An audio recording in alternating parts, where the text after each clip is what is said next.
there, it's Kevin with the Rogue Market here with today's Daily Delve, where we delve into the MG market to look for cards that have the potential of going up in value.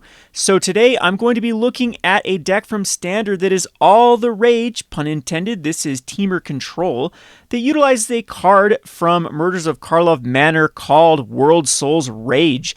This is more evidence that the Murders at Karlov Manor is not that bad of a set, with a lot of impactful cards in not only Standard but Pioneer and Commander and even Modern, and this card is no exception, as is made an entire deck around it that has been posting very good numbers in the Standard tournament scene. And this card also has a lot more applications outside of just Standard. So I'll be talking about how I like Murders of Karlov Manor for long term. I think the market just rejected it because people just couldn't identify the theme. They thought the theme was...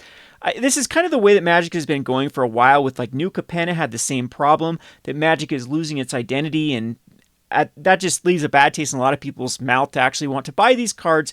However, I've spoken about this in other videos. Utility is king. So as long as a card is playable and people need it for decks, eventually demand will outstretch the supply, even if something... I think it actually has more going for it that Karlov was a set that wasn't opened up that much. Maybe there's some hesitance with the new price changes too, with play boosters compared to set boosters and draft boosters, and that left a bad taste in everyone's mouth. There's a lot of factors with Karlov Manor of why it's struggling, but I'm thinking that cards that are contained in Karlov Manor have the potential of going up pretty quickly now that they are needed for multiple decks. And World Souls Rage is probably the best one out of the set that has the potential of going up, because it is very low at the moment. It is going for less than $1. And as I mentioned, it goes in plenty of Standard and even Modern decks and Commander decks like it. And I think the more people will play this card, they'll realize how good this card is and all the applications this card has,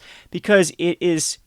yes, a little more expensive of a fireball type card, but just the potential of this card actually ramping is super strong. So it deals X damage to any target, and then you can put up to X lands from your hand or graveyard onto the battlefield tapped. And so with Modern and with Standard in the Temur Control list, it's cards that go to the graveyard can then be recurred at a very, very discounted rate to get back and, rinse and repeat. So we're talking fetch lands, we're talking things like Fabled Passage, we're talking the cards that came out of New Capenna, but I'm thinking applications are going to be even in like the Legacy format with things like Wasteland or Strip Mine. And same thing with Commander. I know that Commander players are going to start to see the power of this card just being able to recur utility-based lands, and I think it's going to be more of a mainstay than it is now in a lot of the Gruul Commander decks. So this is the type of card that I really, really like, and think has a future of going up in price as long as it doesn't get a reprint,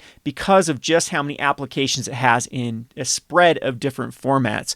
So again, right now I target these at $0.25. I mean, you can probably get in on them.